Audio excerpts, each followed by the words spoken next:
Hello students, welcome to Ed Study 26। और आज हम अपनी वीडियो का अगला पार्ट शुरू करने जा रहे हैं। जैसे कि आप लोगों को पता है कि हम issued and world history second कर रहे हैं और हम काफ़ी सारे क्वेश्चंस जो है वो कवर कर चुके हैं। आज जो हम क्वेश्चन करेंगे ये भी काफ़ी इंपॉर्टेंट है। इश्यूड एंड वर्ल्ड हिस्ट्री को लेकर जो भी हमारे मुद्दे हैं वर्ल्ड के अंदर उसको लेकर, क्योंकि सामाजिक परिवर्तन के ऊपर हमें चर्चा करनी है इस क्वेश्चन के अंदर। ठीक है बच्चा, देखिए क्वेश्चन देखते हैं हमारा।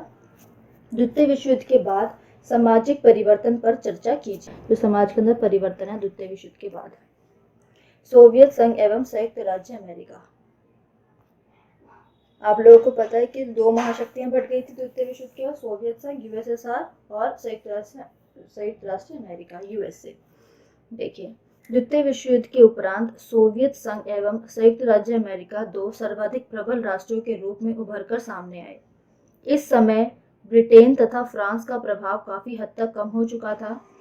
द्वितीय विश्व युद्ध के समाप्त होने के एक वर्ष के अंदर ही मित्र राष्ट्र दो गुटों में विभाजित हो गए। इनमें से एक गुट का नेतृत्व अमेरिका तथा ब्रिटेन कर रहे थे। इस नेतृत्व में पूंजीवादी देश शामिल थे। इन देशों में संसदीय प्रजातंत्र प्रणाली कायम थी। इस गुट के प्रमुख देश थे अमेरिका, ब्रिटेन, फ्रांस, पश्चिमी जर्मनी, डेनमार्क आदि।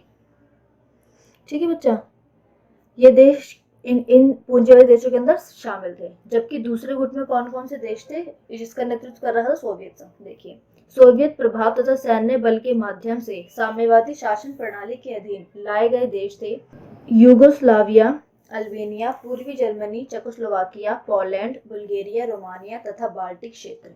इसका नेतृत्व सोवियत रूस ने किया। देखिए आगे बढ़ते हैं। दो विभिन्न विचारधाराएं तथा शीत युद्ध। गुटीय विभाजन ने शीघ्र ही वैचारिक रूप ग्रहण कर लिया। एक तरफ जहां सोवियत रूस के नेतृत्व में साम्यवादी विचारधारा थी, वहीं दूसरी तरफ पूंजीवादी विचारधारा अमेरिका के नेतृत्व में। वैचारिक स्तर पर शीघ्र ही दोनों गुटों में एक अघोषित युद्ध छिड़ गया। दोनों गुट विदेश नीति के द्वारा, विभिन्न अंतर्राष्ट्रीय संगठनों के द्वारा तथा समाचार पत्रों के द्वारा एक दूसरे पर आरोप प्रत्यारोप करने लगे। इस अघोषित युद्ध को ही शीत युद्ध के रूप में जाना जाता है। द्वितीय विश्व युद्ध के उपरांत अंतर्राष्ट्रीय व्यवस्था पर इसका व्यापक प्रभाव पड़ा तथा इसके कारण कई महत्वपूर्ण घटनाएं घटी। अब देखिए, इनमें से कुछ महत्वपूर्ण घटनाएं इस प्रकार है। पश्चिमी यूरोप का एकीकरण तथा अमेरिकीकरण की नीति। देखिए बच्चा, बढ़ते हैं आगे। सोवियत रूस एवं उसके समर्थक साम्यवादी राष्ट्रों के विरुद्ध अमेरिकी रणनीति का एक महत्वपूर्ण हिस्सा था पश्चिमी यूरोप का एकीकरण। यानी कि जो अमेरिका था उसकी एक रणनीति थी। ठीक है, मैंने आपको बताया ना, पश्चिमी यूरोप का एकीकरण तथा अमेरिकी रणनीति। तो अमेरिका की रणनीति थी, उसने क्या किया, पश्चिमी यूरोप को एक कर लिया, एकीकरण कर लिया उसका। इसके लिए कई संगठन बनाए गए, जिसमें से कुछ प्रमुख इस प्रकार से हैं। यूरोपीय आर्थिक सहयोग संगठन नाटो, यूरोपीय परिषद, यूरोपीय आर्थिक समुदाय, यूरोपीय कोयला एवं इस्पात समुदाय।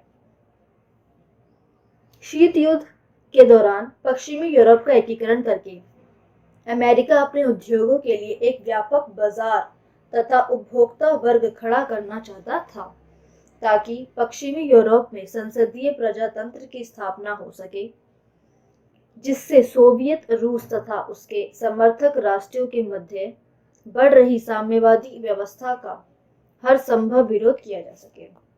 इन शॉर्ट, जो अमेरिका था वो ये चाहता था कि जो पश्चिमी यूरोप था उसके अंदर साम्यवादी विचारधारा जो है वो ज्यादा प्रबल ना हो, शक्तिशाली ना हो। इसलिए उसने पश्चिमी यूरोप का एकीकरण करके वहां पर अपने बाजार स्थापित किए। उनकी बाजारों के अंदर उन्होंने मांग को स्थापित किया। आप लोगों को पता है, मैंने जब आर्थिक मंदी कराया था या फिर जब मैंने आपको लोगों को मैं बता रही थी पिछली कुछ वीडियोस के अंदर कि जो साम्राज्यवादी देश हैं वो उपनिवेशों के अंदर ऐसी सिचुएशन पैदा करते हैं जिससे कि उन लोगों को सामान की नीड हो, और वो वही सामान बाजार के अंदर लाते हैं जो वो स्वयं बनाते हैं।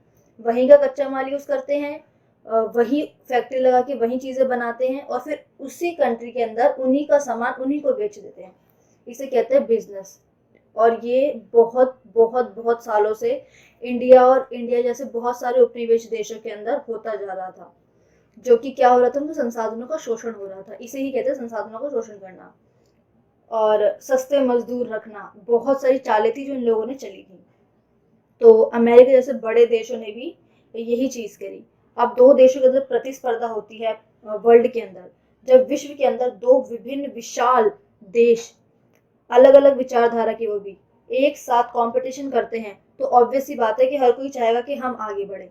तो उनकी प्रतिस्पर्धा, उनकी होड़ के चक्कर में जो बाकी सारी जो कंट्रीज हैं उनको भारी नुकसान उठाना पड़ रहा था। ये सामाजिक परिवर्तन है जो द्वितीय विश्व युद्ध के बाद सामने आए।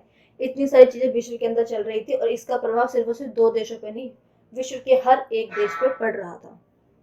देखिए, सोवियत रूस तथा उसके नेतृत्व में पूर्वी यूरोप में साम्यवादी विचारधारा का प्रभाव या फिर प्रचार। देखिए, पूंजीवाद आधारित संसदीय प्रजातांत्रिक मान्यताओं से निर्मित पश्चिमी यूरोप के विरुद्ध सोवियत रूस तथा उसके समर्थक देश विभिन्न संधियों तथा संगठनों द्वारा अपने को सुदृढ़ करने में लगे हुए थे।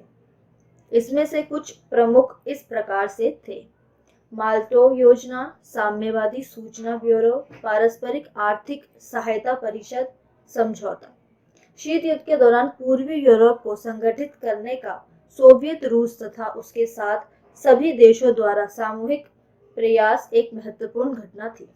अब ऐसे जो सोवियत रूस था उसका जो नेतृत्व कर रहे थे पूर्वी यूरोप, एक था पश्चिमी यूरोप जिसका नेतृत्व कौन कर रखा था? अमेरिका। और पूर्वी यूरोप का सोवियत संघ कर रहा था, और वो अपनी विचारधारा का जो है यहाँ पर प्रचार कर रहा था। आप लोगों को पता होगा कि जो साम्यवादी विचारधारा होती है वो होती है समाज के अंदर हर एक तबके को अपने साथ लेकर चलना, ठीक है, जिसके अंदर बहुत सारी कंट्रीज जो है वो साम्यवादी विचारधारा का सहयोग कर रही थी। और पूंजीवादी विचारधारा होती है जिसके अंदर हर चीज अलग होती है, प्राइवेट होती है हर चीज, और उसकी भी जो है काफी सारी जो कंट्रीज है वो सपोर्ट कर रही थी, ठीक है। तो जो साम्यवादी देश थे, आप लोगों को पता है, छोटी सी बताती हूँ, भारत के अंदर मिश्रित व्यवस्था है जिसके अंदर मिश्रित प्रणाली चलती है। यहाँ पर साम्यवादी या पूंजीवादी नहीं है। आगे बढ़ते हैं। संयुक्त राष्ट्र तथा विवादों का समाधान। शीत युद्ध के दौरान संयुक्त राष्ट्र का लगातार एक संस्था के रूप में शक्तिशाली तथा प्रासंगिक होते जाना एक महत्वपूर्ण घटना थी, जिसने द्वितीय विश्व युद्ध के उपरांत विभिन्न समुदायों, नहीं आएगा बेटा यहाँ समस्या आएगा, ठीक है, आप मिसप्रिंट हो गए, ठीक कर लेना, जिसने द्वितीय विश्व युद्ध के उपरांत विभिन्न समस्याओं को सुलझाने में महत्वपूर्ण भूमिका अदा की तथा अंतर्राष्ट्रीय व्यवस्था पर इसका व्यापक प्रभाव अनुभव किया। बढ़ते आगे। तृतीय विश्व तथा गुट निरपेक्षता का आविर्भाव। शीत युद्ध के दौरान, बच्चे यहाँ पे शीत युद्ध आएगा, ठीक है। शीत युद्ध के दौरान दो परस्पर विरोधी गुटों में बटे विश्व में अनेक नव स्वतंत्र देशों द्वारा शीत युद्ध तथा सैनिक संधियों से अलग रहने का निश्चय किया गया। अफ्रीका, लैटिन अमेरिका तथा एशिया के ये अल्प विकसित एवं विकासशील देश गुट निरपेक्षता द्वारा पूंजीवादी तथा साम्यवादी दो गुटों में बराबर की दूरी बनाकर रखे हुए थे तथा इस क्रम में 1961 में बेलग्रेड में गुट निरपेक्ष आंदोलन की शुरुआत हुई। इसमें तृतीय विश्व के देशों ने गुट निरपेक्षता के माध्यम से शीत युद्ध का विरोध करना शुरू किया। गुट निरपेक्षता के ऊपर बच्चा मैं क्वेश्चन करवा चुकी हूँ, आप वहाँ पर जाके वीडियो देख सकते हैं।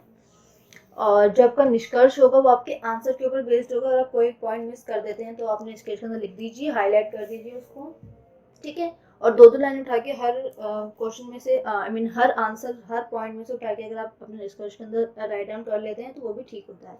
बाकी जिन बच्चों को प्रॉपर तरीके से निष्कर्ष लिखना सीखना है तो मेरी पुरानी वीडियो में देखिए कि मैं किस तरीके से निष्कर्ष बोलती हूँ, तभी आप लोग लिखेंगे। निष्कर्ष लिखना बहुत इंपॉर्टेंट होता है आप लोगों के लिए, चाहे आप बीए के बच्चे हैं, चाहे आप 12th क्लास के बच्चे हैं, तब भी निष्कर्ष इंपॉर्टेंट होता है। एमए और पीएचडी के अंदर तो होता ही होता, कंपलसरी है। इनफैक्ट उनके तो एग्जाम के अंदर भी लिखा आता है असाइनमेंट्स के ऊपर कि जो कंक्लूजन है वो लिखना कंपलसरी है। आपका प्रस्तावना और निष्कर्ष लिखना बहुत कंपलसरी होता है एमए के बच्चों के लिए, ठीक है बच्चा। अगर आप लोगों को मेरी वीडियो अच्छी लगी तो मेरी वीडियो को लाइक करें, मेरे चैनल को सब्सक्राइब करें और मेरी आने वाली वीडियो की नोटिफिकेशन पाने के लिए बेल आइकन पर प्रेस कर दीजिए बच्चा। कोई भी डाउट हो आप मुझे मेल कर सकते हैं, आप मुझे कमेंट कर सकते हैं, कोई भी डाउट हो। और अगर आप लोगों को किसी पॉइंट के अंदर कोई मुश्किल लगता है, कोई वर्ड मुश्किल लगता है, आप मुझे कमेंट करके बेझिझक बता सकते हैं। बाकी मैं आप लोगों के कमेंट देखती हूँ और मैं कोशिश करती हूँ कि जितना जल्दी हो सके आप लोगों के लिए नई नई वीडियोस जो है वो बनाती हूँ। अगर आप यहाँ तक आ गए हैं तो थैंक यू सो मच। मिलते हैं नेक्स्ट वीडियो में।